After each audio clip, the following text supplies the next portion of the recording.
विद्यार्थीगण, आज हम लोग हिंदी विषय का 2023 का अंशाल सेट नंबर 1 को हल करेंगे। देखिए 801 पेपर का कोड है, 801 DA। अगर आप लोगों के पास किसी दूसरे प्रकाशन का है और अगर कोड यही है तो सारे क्वेश्चन, सारे प्रश्न वही होंगे। आपका एक पेपर हिंदी का 2 खंड में होता है, खंड आ और खंड बा। खंड आ में वैकल्पिक 20 प्रश्न पूछे जाते हैं। हाँ, तो आइए खंड आ का जो कि वैकल्पिक प्रश्न है उसका पहला प्रश्न हम लोग हल करते हैं, जिसमें पूछा जा रहा है आचार्य रामचंद्र शुक्ल किस युग के लेखक हैं। आ में कह रहा है शुक्ल युग, बा में कह रहा है द्विवेदी युग, सा में कह रहा है शुक्लोत्तर युग, दा में कह रहा है भारतेंद्र युग। तो आचार्य रामचंद्र शुक्ल युग के लेखक हैं, इसलिए इसका विकल्प आ सही होगा। दूसरा, गबन की विधा है। आ में कह रहा है नाटक है, बा में कह रहा है एकांकी है, सा में कह रहा है उपन्यास है, दा में कह रहा है कहानी है। तो इसका जो सही आंसर है, सही विकल्प है वो है सा, उपन्यास। गबन जो है उपन्यास है, विकल्प सा। तीसरा, कंकाल के लेखक हैं। आ में कह रहा है मुंशी प्रेमचंद, बा में कह रहा है जयशंकर प्रसाद, सा में कह रहा है निराला, दा में कह रहा है रामचंद्र शुक्ल। तो कंकाल के लेखक जो है वो जयशंकर प्रसाद जी हैं, इसलिए विकल्प बा सही हो जाएगा।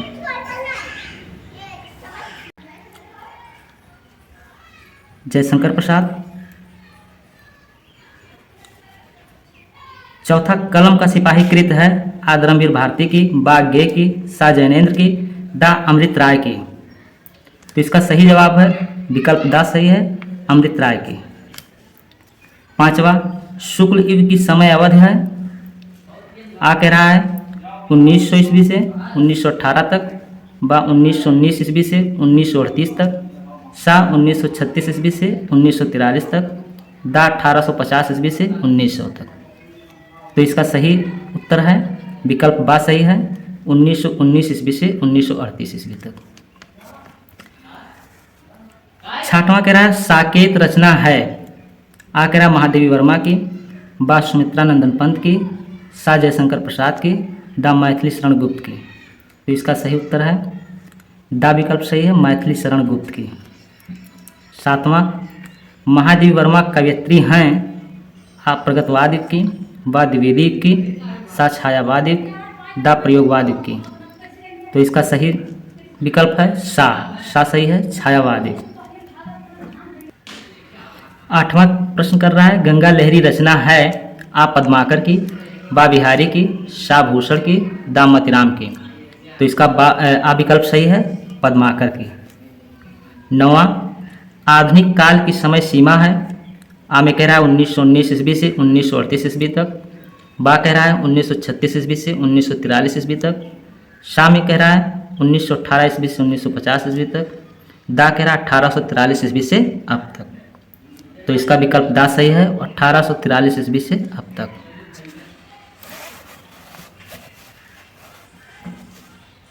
अब आ जाते हैं हम लोग 10वें प्रश्न पर। 10वां प्रश्न में कहा जा रहा है महादेवी वर्मा की रचना नहीं है। ध्यान दीजिएगा, रचना नहीं है। आ निहार, बा सांध्य गीत, सा युगांत, दा दीपशिखा। तो इसमें ध्यान दें, निहार, सांध्य गीत और दीपशिखा ये तीनों महादेवी जी की रचनाएं हैं।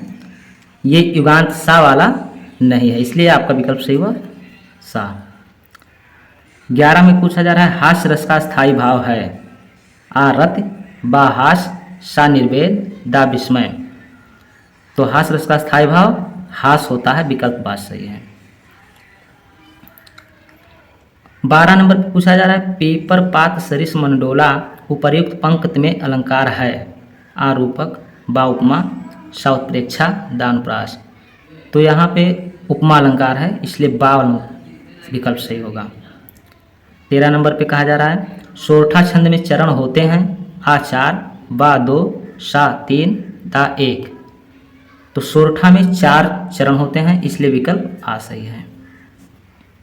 14 में पूछा जा रहा है उपदेश शब्द में प्रयुक्त उपसर्ग है।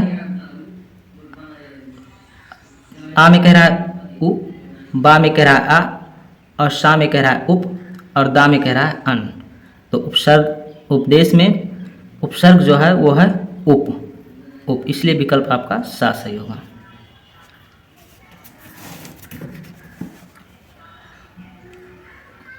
15 में पूछा जा रहा है प्रत्यय के भेद हैं आ 4, बा 5, सा 3, दा 2। तो प्रत्यय के 2 भेद होते हैं, इसलिए विकल्प आपका सही है दा। 16 में पूछा जा रहा है हानि लाभ में समास है। आ में कह रहा है द्वंद्व समास है, बा में कह रहा है कर्मधारय समास है, सा में कह रहा है द्विगु समास है, और दा में कह रहा है बहुव्रीहि समास है। तो हानि लाभ में द्वंद्व समास होगा, इसलिए विकल्प आ सही है। 17 में कह रहा है मछली का पर्यायवाची है द्विज। आ में कह रहा है द्विज, बा मीन, सा रचना, दा मूढ़। तो मछली का पर्यायवाची मीन होता है, इसलिए बा विकल्प सही है। 18 नंबर पे कह रहा है यद्यप में कौन सी संधि है। आ कह रहा है आस संध, बा कह रहा है दीर्घ संध, सा कह रहा है यड़ संध, दा कह रहा है वृद्ध संध। तो यद्यप में जो संध होगी वो होगी यड़ संध, इसलिए आपका विकल्प सा सही होगा। 19 में कह रहा है मधु शब्द का द्वितीय विभक्त बहुवचन रूप है। आ में कह रहा है मधुने, बा में कह रहा है मधुना, सा में कह रहा है मधुनी, दा में कह रहा है मधुनी। तो मधु शब्द का जो द्वितीय विभक्त होगा और बहुवचन रूप उसका होगा मधुन, इसलिए विकल्प दा सही है। 20 कह रहा है प्रश्न संख्या 20 पठेताम धातु का वचन एवं पुरुष है। आ में कह रहा है प्रथम पुरुष बहुवचन, बा में कह रहा है प्रथम पुरुष द्विवचन, सा में कह रहा है प्रथम पुरुष एक वचन, दा में कह रहा है मध्यम पुरुष द्विवचन। तो इसका जो विकल्प सही है वो बा सही है। पठेताम जो है प्रथम पुरुष द्विवचन है। अब हम खंड बा पे आ जाते हैं, जिसमें वर्णात्मक प्रश्न पूछा जा रहा है। और प्रश्न संख्या 1 कह रहा है निम्नलिखित गद्यांश पर आधारित दिए गए प्रश्नों के उत्तर दीजिए।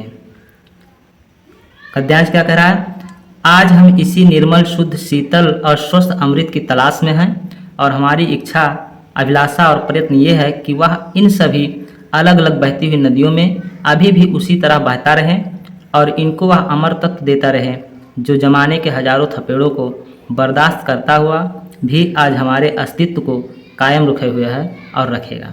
आप ध्यान दें, यहाँ पे गद्यांश दिया गया है। अब इससे संबंधित नीचे प्रश्न पूछा जा रहा है। प्रश्न संख्या 1 कह रहा है उपर्युक्त गद्यांश का संदर्भ लिखिए। पहले संदर्भ पूछ रहा है किस पाठ से आया हुआ है, किस लेखक कौन है। दूसरे में कह रहा है गद्यांश के रेखांकित अंश का भाव स्पष्ट कीजिए।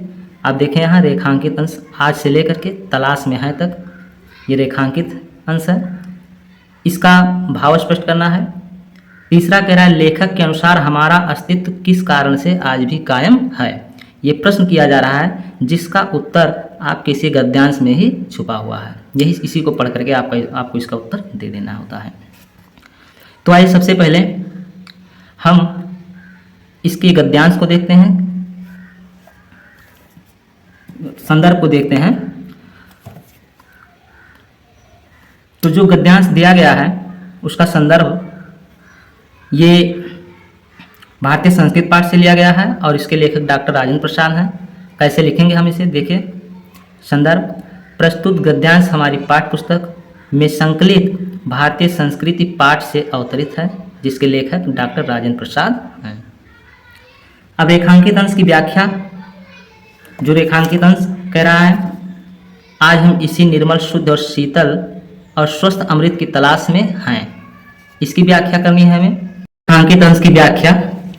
भारत देश ने तरह तरह के अनेक संकट झेले हैं, तथापि भारतीय संस्कृति की विभिन्नता में एकता एक ऐसा तत्व है जो आज तक मिटाया नहीं जा सका है। लेखक का कहना है कि हम आज भी उसी एकता रूपी अमृत की तलाश में हैं। ये हो गया रेखांकित अंश की व्याख्या। तीसरा प्रश्न जो कर रहा है वो कह रहा है लेखक के अनुसार हमारा अस्तित्व किस कारण से आज भी कायम है। जैसा मैंने पहले ही कहा कि इसका उत्तर इसी गद्यांश में छिपा हुआ है, यहाँ से देख के हमें लिखना होता है। तो देखिए उत्तर देख लें इसका।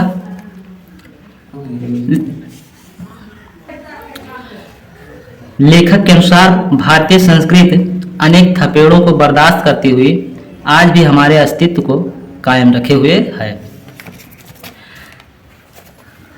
अब देखेंगे यहाँ अथवा करके दूसरा गद्यांश दिया गया है।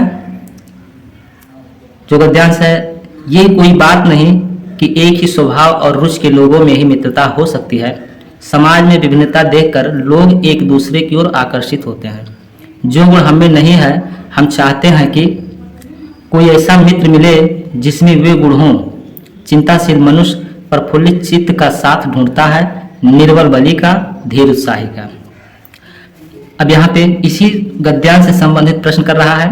पहला कह रहा है उपयुक्त गद्यांश का संदर्भ लिखिए। दूसरा कह रहा है रेखांकित अंश की व्याख्या कीजिए। तीसरा कह रहा है व्यक्ति एक दूसरे की ओर क्या देखकर आकर्षित होते हैं। तो आ जाते हैं हम लोग पहले का उत्तर देखते हैं। गद्यांश का संदर्भ लिखते हैं।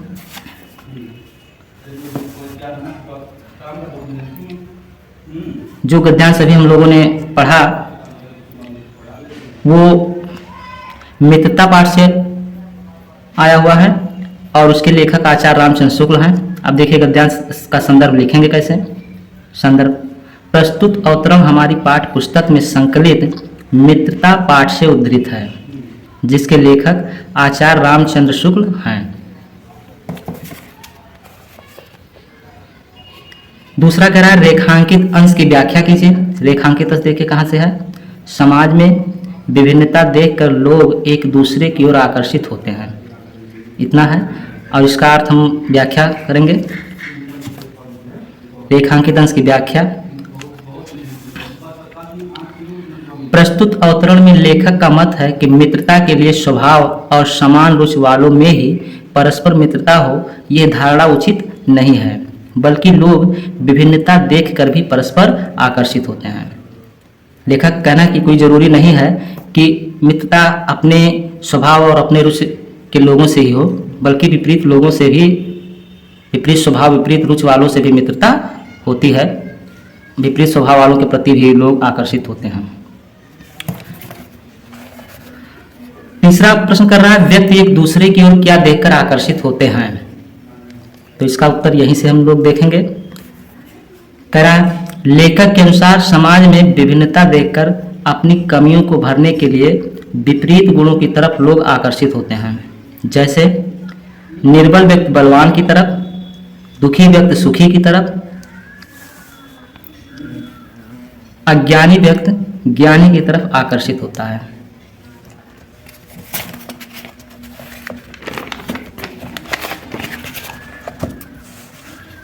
अब हम लोग आ जाते हैं प्रश्न संख्या 2 पर, जिसमें क्या पूछा जा रहा है, दिए गए पद्यांश पर आधारित प्रश्नों के उत्तर दीजिए। इस दूसरे प्रश्न में पद्य के कुछ अंश दिए गए हैं और उसी से संबंधित नीचे प्रश्न पूछे जा रहे हैं जिनका उत्तर देना होता है। पद्यांश क्या है, निर्गुण कौन देश को बासी, मधुकर कह समझाए सौह दे, बूझत साँच न हासी, को है जनक कौन है जननी, कौन नार को दासी, कैसे वरण भेष हैं कैसो, की रसमय अभिलाषी, पावे गो पुन कियो आपनो, जौरे करे गो गांसी, सुनत मौन है रहो बावरो, सूर सबे मत नासी। अब देखें यहाँ इससे संबंधित प्रश्न नंबर 1 पूछा जा रहा है। उपर्युक्त गद्यांश का संदर्भ लिखिए। दूसरा रेखांकित अंश की व्याख्या कीजिए। तीसरा मधुकर शब्द का क्या अर्थ है।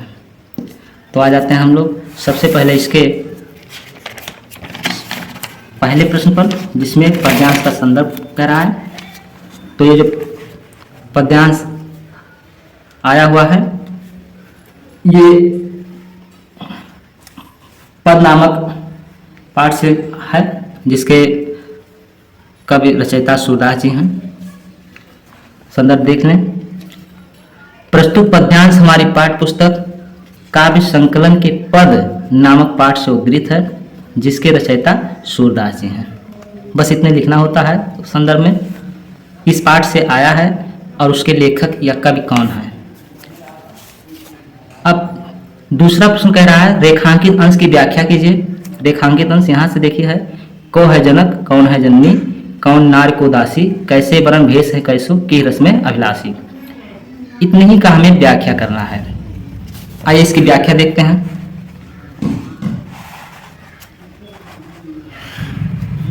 रेखांकित अंश की व्याख्या। गोपियां उद्धव जी से पूछती हैं कि जिस निर्गुण ब्रह्म की बात आप कर रहे हैं, उनके पिता कौन हैं, उनकी माता कौन है, कौन उनकी पत्नी और कौन उनकी दासी है, उनका रंग कैसा है, उनका वेश कैसा है, वे किस प्रकार के आनंद की अभिलाषा करते हैं। ये गोपियां उद्धव जी से पूछ रही हैं जब उद्धव जी योग का संदेश लेकर के गोपियों के पास गए होते हैं। तीसरा प्रश्न कह रहा है मधुकर शब्द का क्या अर्थ है। ध्यान दें, तो मधुकर शब्द का अर्थ भ्रमर होता है। भ्रमर अर्थात भौरा है। आ जाते हैं अथवा करके फिर से पद्यांश दिया गया है और वो पद्यांश है अतुलनीय जिसके प्रताप का साक्षी है प्रत्यक्ष दिवाकर, घूम घूम कर देख चुका है जिनकी निर्मल कीर्त निशाकर, देख चुके हैं जिनका वैभव ये नभ के अनंत तारागण, अगणित बार सुन चुका है नभ जिनका विजय घोष रण गर्जन। देखिए ये इसमें पहला प्रश्न कह रहा है उपयुक्त पद्यांश का संदर्भ लिखिए। संदर्भ में हम जानते हैं पाठ का नाम लिखना होता है और उसके लेखक या कवि का नाम लिखना होता है। तो आइए देखते हैं संदर्भ इसका। संदर्भ प्रस्तुत पद्यांश हमारी पाठ्य पुस्तक काव्य संकलन में राम नरेश त्रिपाठी द्वारा रचित स्वदेश प्रेम शीर्षक कविता से अवतरित है। स्वदेश प्रेम से आया हुआ है और इसके जो कवि हैं वो है राम नरेश त्रिपाठी जी। दूसरा प्रश्न कर रहा है रेखांकित अंश की व्याख्या कीजिए। रेखांकित अंश अगणित बार सुन चुका है नभ जिनका विजय घोष रण गर्जन। इसकी व्याख्या देखते हैं क्या है। दूसरे का व्याख्या रेखांकित अंश की व्याख्या इस तरह से हम लिखेंगे। उसके बाद में जो व्याख्या है लेखक का कहना है कि भारत देश प्राचीन काल से ही गौरवशाली है। इसकी रण गर्जना और विजय घोष ये आकाश अनेकों बार सुन चुका है। देखिए विद्यार्थी का तीसरा प्रश्न क्या कर रहा है उपयुक्त पद्यांश में किसकी महिमा का वर्णन किया गया है। इसका आंसर हमें इसका उत्तर यहीं से पढ़ करके देना होता है। तो उत्तर देख ले। उपयुक्त पद्यांश में भारत की महिमा का वर्णन किया गया है। हमारे देश भारत की महिमा का वर्णन किया गया है। अब हम लोग आ जाते हैं प्रश्न संख्या 3 पर और 3 में कह रहा है दिए गए संस्कृत गद्यांश में से किसी एक का संदर्भ सहित हिंदी में अनुवाद कीजिए। बिल्कुल वही चीज़ है जैसा कि अभी हिंदी में था और अब वही चीज़ संस्कृत में पूछा जा रहा है। इसमें भी पहले गद्यांश दिया गया है और कह रहा है कि इसका संदर्भ सहित हिंदी में अनुवाद कीजिए। गद्यांश क्या है ऐसा नगरी भारतीय संस्कृते संस्कृत भाषायाश केंद्र स्थलम अस्ति इतियो संस्कृत वाङ्मयस् संस्कृतेश्च आलोका सर्वत्र प्रसिद्धा मुगल युवराजा दारा शिकोहा अत्रागत भारतीय दर्शन शास्त्राणाम अध्ययनम अकरोत् सा तेषां ज्ञानेन तथा प्रभाविता अभवत् यत् तेन उपनिषदाम अनुवादः पारसी भाषायां कारितः। अब देखते हैं सबसे पहले इसका हम लोग संदर्भ लिखेंगे। तो ये वाराणसी पाठ से आया हुआ है। संदर्भ लिखेंगे कैसे देखें। प्रस्तुत संस्कृत गद्यावतरण संस्कृत परिचायिका के अंतर्गत संग्रहित वाराणसी नामक पाठ से अवतरित है। इसका हिंदी अनुवाद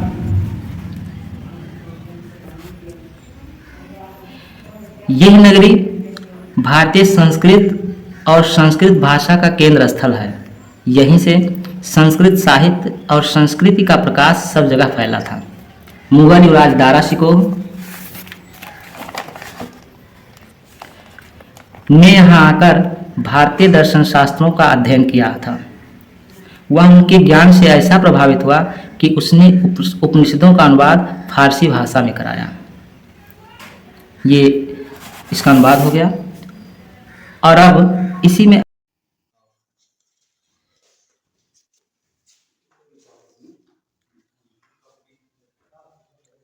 आइए अब हम लोग तीसरे के अथवा वाले संस्कृत के गद्यांश पर पहुँचते हैं। इसमें और इसमें से कोई एक करना होता है। तो पहले वाले गद्यांश का तो हिंदी अनुवाद कर दिया गया है।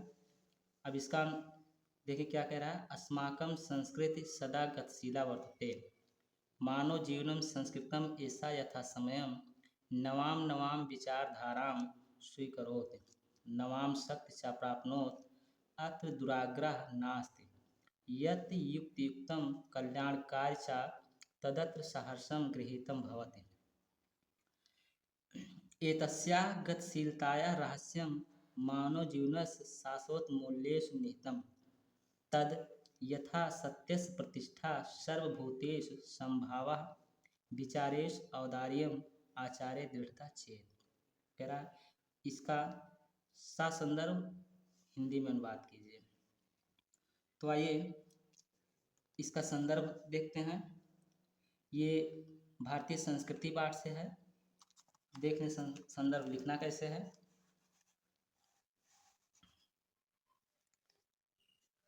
संदर्भ प्रस्तुत गद्यांश हमारी पाठ्य पुस्तक संस्कृत परिचायिका के भारतीय संस्कृति नामक पाठ से उद्धृत है। हिंदी अनुवाद। हमारी संस्कृति सदा गतिशील है। मानव जीवन का संस्कार करने के लिए यह समय समय पर नई नई विचारधाराओं को स्वीकार करती है और नई शक्ति प्राप्त करती है। यहाँ हठ नहीं है। जो उचित और कल्याणकारी है वह यहाँ हर्षपूर्वक स्वीकार होता है। इसकी गतिशीलता का रहस्य मानव जीवन के सदा रहने वाले आदर्शों जैसे कि सत्य की प्रतिष्ठा, सभी प्राणियों में समभाव, विचारों में उदारता और आचरण में दृढ़ता निहित है। ये था दिए गए गद्यांश का हिंदी अनुवाद। अब हम अगले प्रश्न पे बढ़ते हैं। प्रश्न संख्या 4 पे। प्रश्न संख्या 4 में भी हिंदी की तरह यहाँ संस्कृत पद्यांश दिया गया है। कह रहा है दिए गए संस्कृत पद्यांश में से किसी एक का संदर्भ सहित हिंदी में अनुवाद कीजिए। जैसे हिंदी में काव्य की पंक्तियाँ दी गई थी, वैसे यहाँ भी संस्कृत का पद्यांश दिया गया है। कह रहा है इसका संदर्भ सहित हिंदी में अनुवाद कीजिए। दिया गया है उत्तरम यत् समुद्रस्य हिमाद्रैश्चैव दक्षिणम वर्षम तद् भारतम नाम भारतीय संतति। अब इसका संदर्भ पूछ रहा है। तो ये वीरा वीरेण पूज्यते नामक पाठ से है। देख लेते हैं इसका संदर्भ कैसे लिखना है।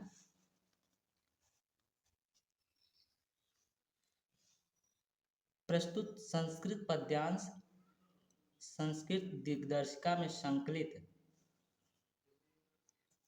नाटक वीरा वीरेण पूज्यते से अवतरित है।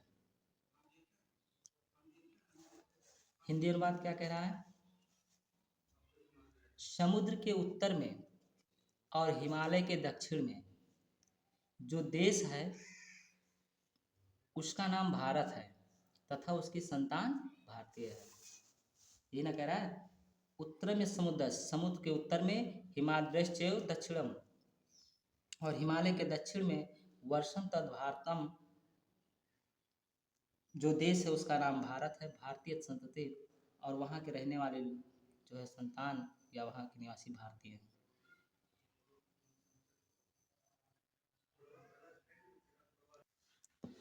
अब चौथे में ही अथवा करके दिया गया है। दोनों में से कोई एक करना है।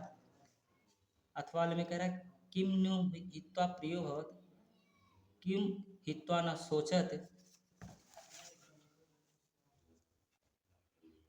किम नो हित्वार्थवान भवत, किम नो हित्वा सुखी भवेत। अब इसका संदर्भ पूछ रहा है और हिंदी अनुवाद करने के लिए कह रहा है। ये जीवन सूत्राण नामक पाठ से है। संदर्भ देखते हैं। प्रस्तुत श्लोक संस्कृत दिग्दर्शिका के अंतर्गत संग्रहित जीवन सूत्राण नामक पाठ से अवतरित है। हिंदी अनुवाद। मनुष्य किसको छोड़कर प्रिय होता है? किम न हित्वा प्रियो भवत्। किसको छोड़कर प्रिय होता है?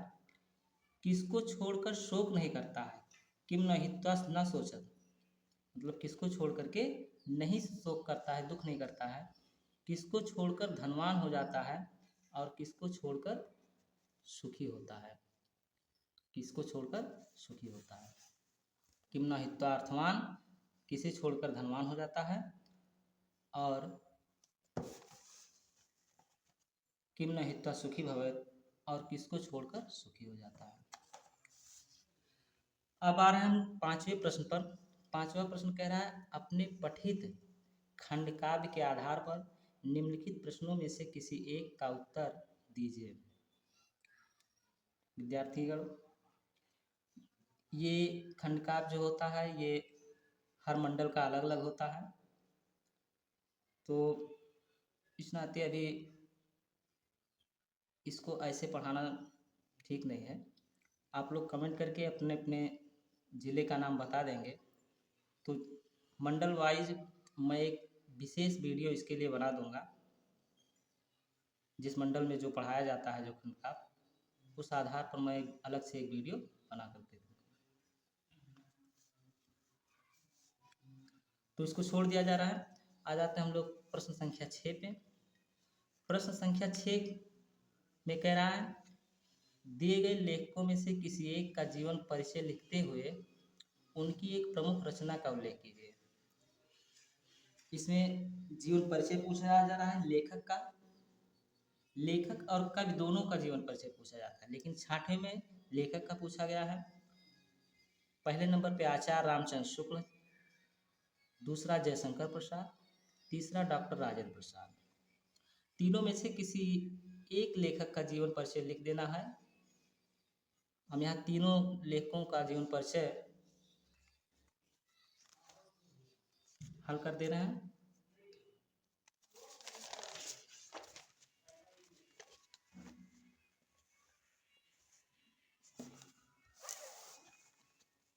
तो सबसे पहले आचार्य रामचंद्र शुक्ल जी का जीवन परिचय देखते हैं।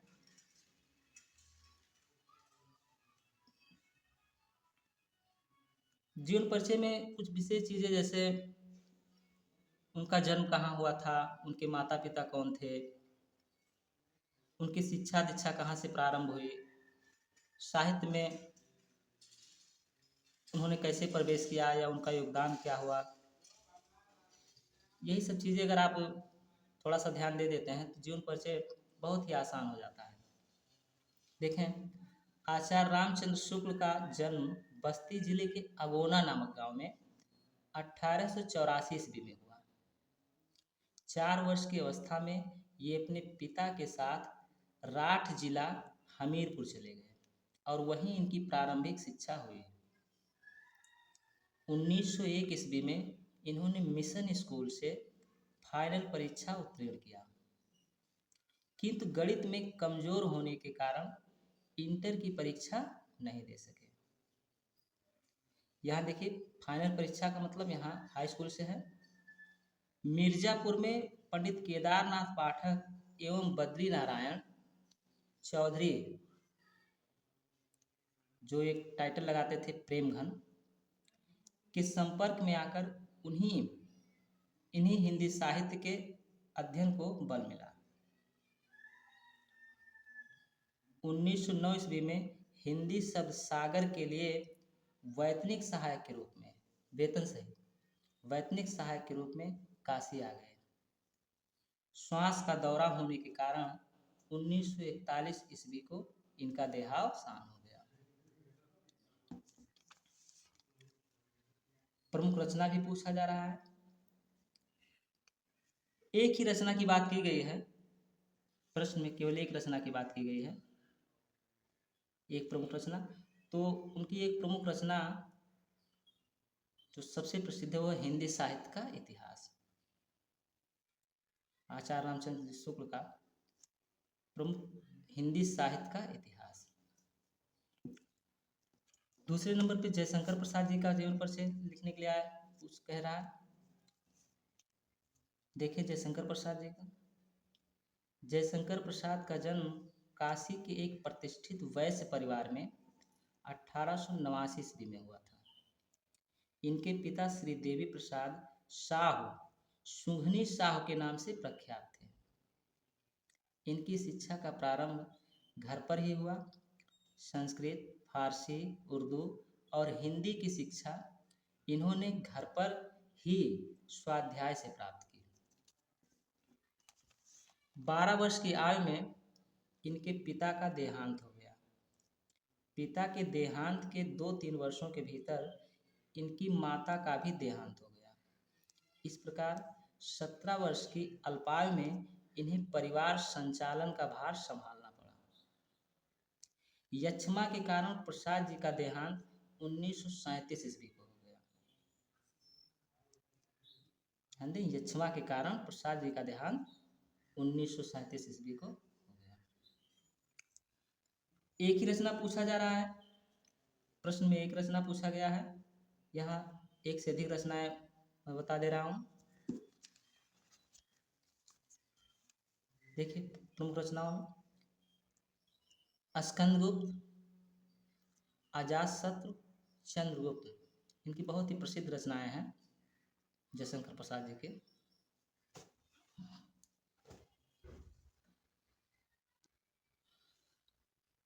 तीसरा डॉक्टर राजेंद्र प्रसाद जी का जीवन परिचय पूछा गया है।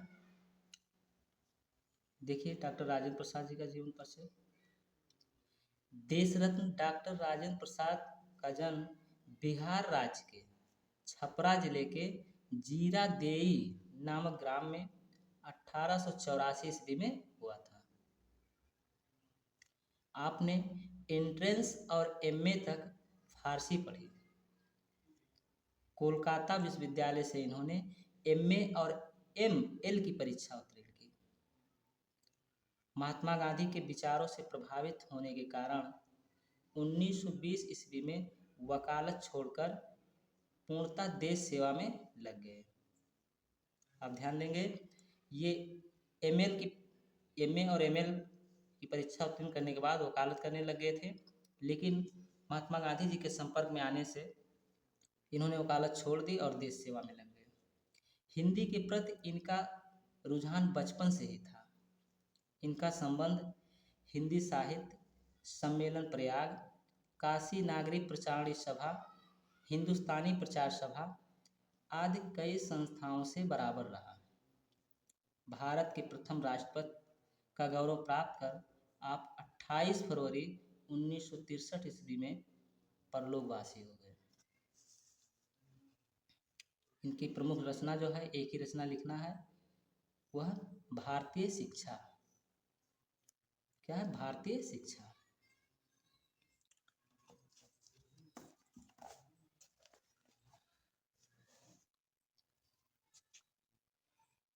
अभी हम लोगों ने 6 प्रश्न संख्या 6 का के अंतर्गत जो पूछा गया था लेखकों का जीवन परिचय,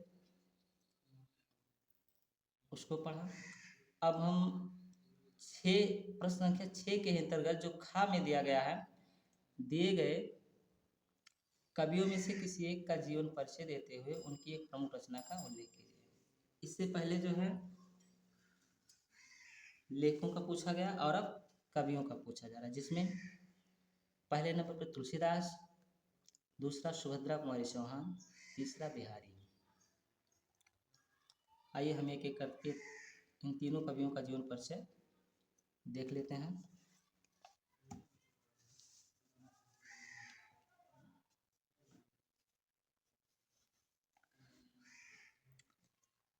पहला नंबर पे तुलसीदास जी हैं, इनको पढ़ा जाएगा।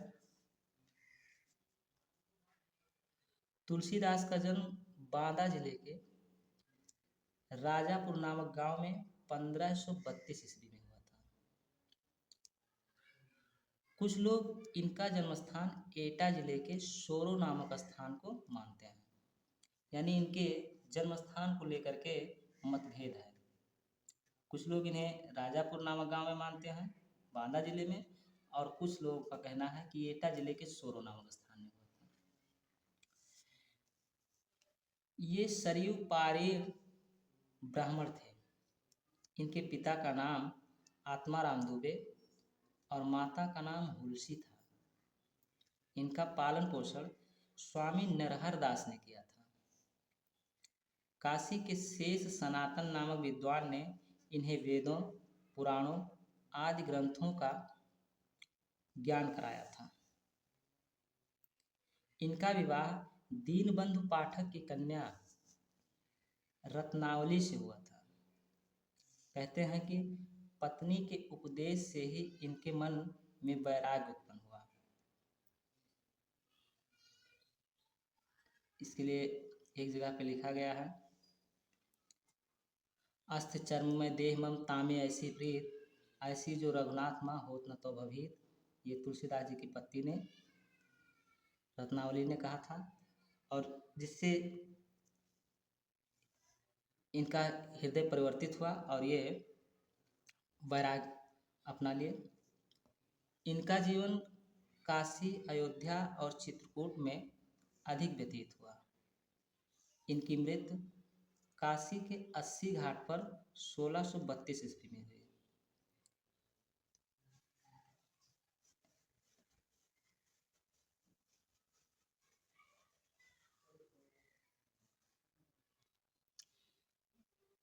इनकी मृत्यु से संबंधित एक दोहा है, संवत 1680 अस्सी गंग के तीर, श्रावण शुक्ला सप्तमी तुलसी तजो शरीर। अब हम आ जाते हैं इनकी प्रमुख रचना पर। वैसे तो प्रश्न में एक ही रचना पूछा गया है, एक ही लिखने के लिए कह रहा है, लेकिन मैं यहाँ एक से अधिक रचनाएं उपलब्ध करा दे रहा हूँ। रामचरितमानस जो विश्वविख्यात है, विनय पत्रिका, कवितावली, गीतावली, दोहावली, बरवे रामायण, जानकी मंगल आदि।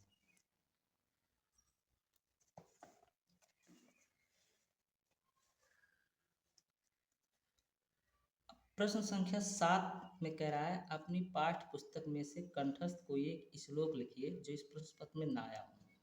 कोई एक श्लोक लिखने के लिए कहा जा रहा है और वो श्लोक इस प्रश्न पत्र में ना आया हो।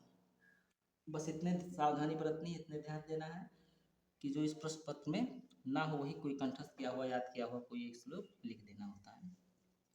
तो इसके लिए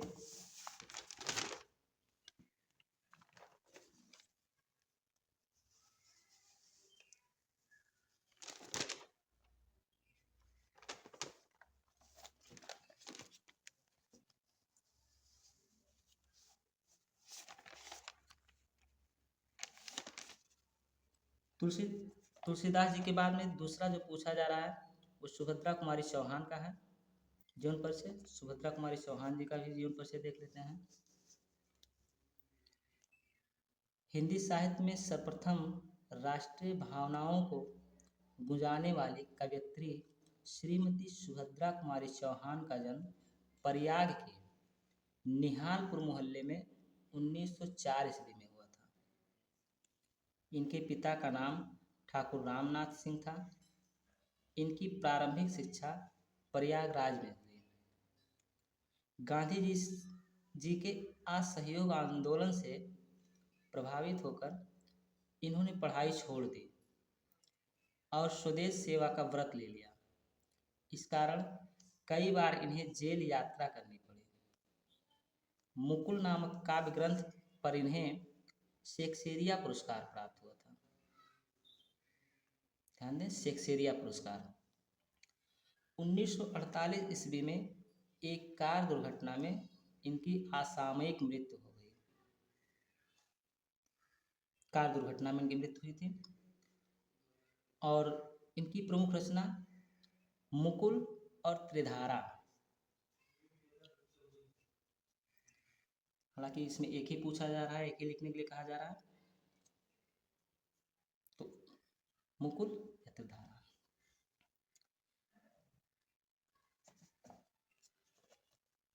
तीसरा जीवन परिचय जो है बिहारी जी का।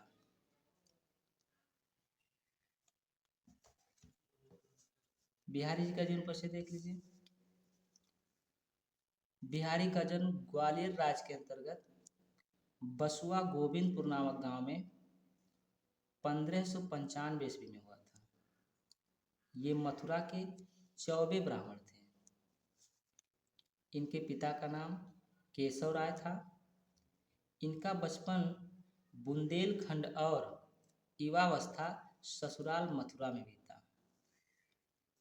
ससुराल से किसी बात पर अपमानित होने पर ये जयपुर के राजा मिर्जा जय सिंह के दरबार में आकर रहने लगे थे। इन्होंने एकमात्र काव्य संग्रह सतसई की रचना की, जिसे बिहारी सतसई के नाम से जाना जाता है, जिसमें 719 दोहे हैं। 1663 ईस्वी में वृंदावन में इनका देहांत हो गया।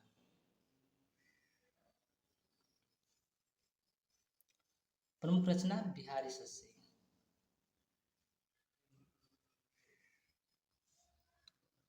इनकी एक ही रचना है वही सतसई के नाम से जाने जाती है, तो वही लिख देना है।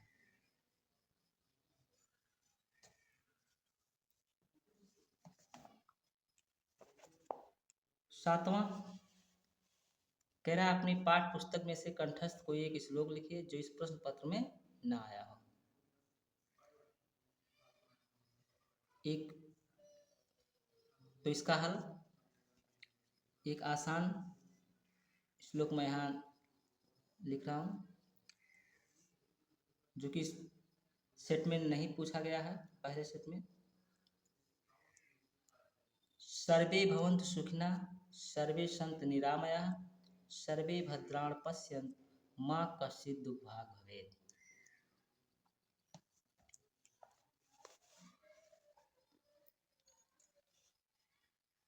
प्रश्न संख्या 8 में कह रहा है निम्नलिखित में से किन्हीं दो प्रश्नों के उत्तर संस्कृत में दीजिए।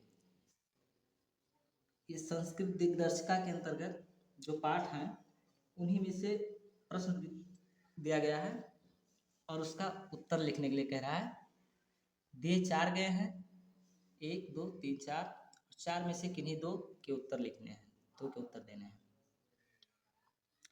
प्रश्न संख्या 1 ज्ञानम कुत्र संभवत, दूसरा भारतीय संस्कृति मूलम किम अस्ति, तीसरा कुत्र मरणम मंगलम भवत, चौथा चंद्रशेखरा का आसीत्। तो आइए इस प्रश्नों का उत्तर हम दे। पहला ज्ञानम कुत्र संभवत, तो इसका उत्तर है ज्ञानम सर्वत्र संभवत, ज्ञान सभी जगह संभव है। दूसरा भारतीय संस्कृति मूलम किम अस्ति, भारतीय संस्कृति का मूल क्या है, तो विश्व सृष्टा ईश्वरा एका एव अस्ति, मतलब भारतीय संस्कृति का जो मूल है वो ये है कि विश्व का की रचना करने वाला, विश्व का जो सृष्टि का जो निर्माण करने वाला है वो ईश्वर केवल एक ही है। ये भारतीय संस्कृति का मूल है।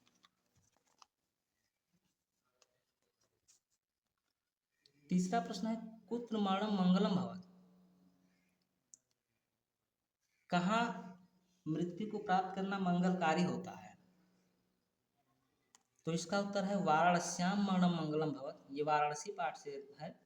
वाराणस्याम मरणम मतलब वाराणसी में मृत्यु को प्राप्त करना मंगलकारी होता है। चौथा चंद्रशेखरा कहाँ आसीत्, चंद्रशेखर कौन थे, चंद्रशेखरा एका प्रसिद्धा क्रांतिकारी देशभक्तश्च आसीत्, मतलब चंद्रशेखर एक प्रसिद्ध क्रांतिकारी और देशभक्त थे। ये तो प्रश्नों के उत्तर हो गए। अब प्रश्न संख्या 9 पर आते हैं हम लोग। प्रश्न संख्या 9 कह रहा है निम्नलिखित में से किसी एक विषय पर निबंध लिखिए। ये निबंध लिखना होता है। यहाँ पे जो विषय दिया गया है आतंकवाद कारण एवं निवारण, आतंकवाद पे अगर आप लिख रहे हैं तो इसका कारण क्या है और इसका निवारण यानी समस्या और समाधान दोनों लिखना है। दूसरा कह रहा है वृक्षारोपण, दूसरा जो विषय दिया गया है वृक्षारोपण पे लिखना है। तीसरा, मेरा प्रिय कवि। अब मेरा प्रिय कवि में आप किसी एक कवि का लिखा जा सकता है। तुलसीदास जी हो गए, सूरदास जी हो गए, मैथिली शरण गुप्त हो गए, किसी एक का भी, सुभद्रा कुमारी चौहान हो गए, महादेवी वर्मा हो गए, किसी एक का भी लिख सकते हैं। चौथा, नारी सशक्तिकरण। तो यहाँ पर मैं एक विषय पहला वाला जो देगा आतंकवाद कारण एवं निवारण, इसको हल करवा रहा हूँ।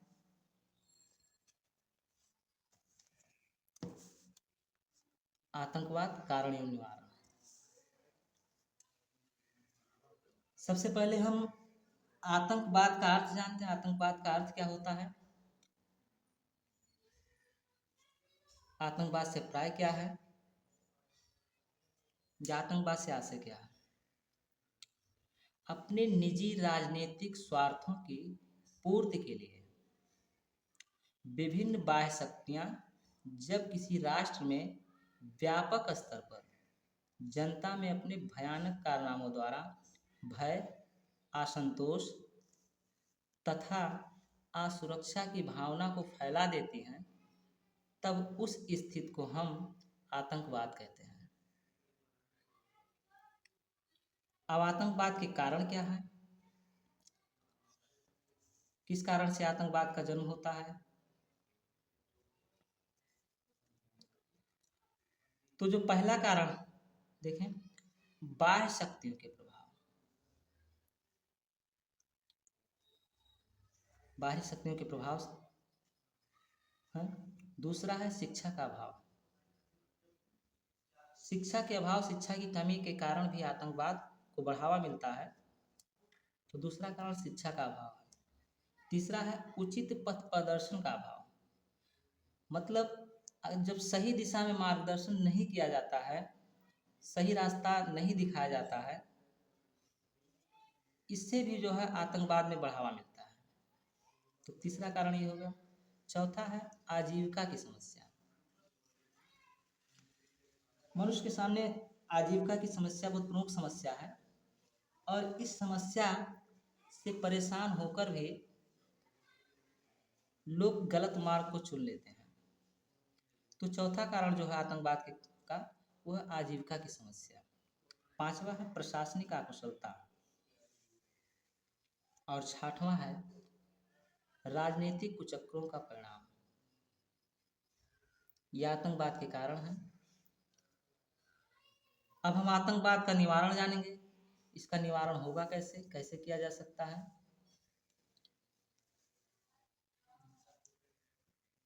आतंकवाद से लड़ने का कोई भी नायाब तरीका अभी तक इजाद नहीं हुआ है।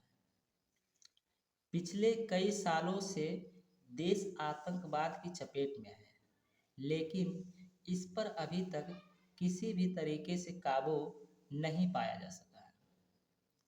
आतंकवाद को दूर करने के लिए सरकार, पुलिस, अर्धसैनिक बल और सेना की मदद ले रही है, किंतु आतंकवाद को रोकने में पूर्णतः सफलता नहीं मिल सकी है। फिर भी कुछ उपायों को निम्न रूप से समझ सकते हैं।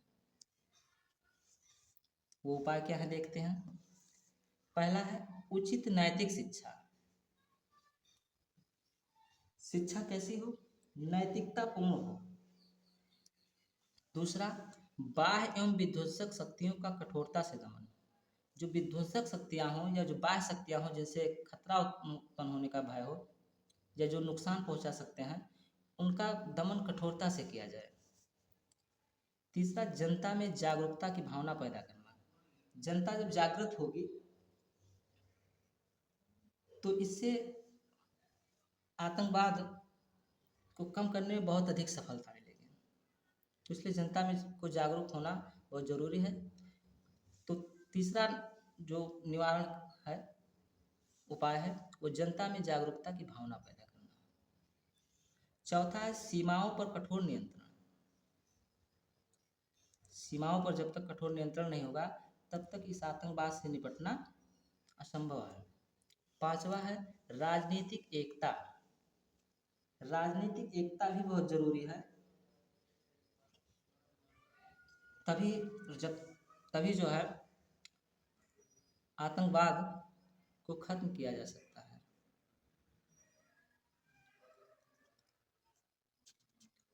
इस तरह से ये पहला सेट जो था 2023 का पहला सेट हिंदी का, इसका पूरा हल मैंने करवा दिया है। अगर आप ध्यान से इन्हें पढ़ लेते हैं तो निश्चित ही ये आपके परीक्षा के लिए बहुत ही सहायक होगा। और अगले वीडियो में मैं सेट 2 को हल कराऊंगा 2023 का ही।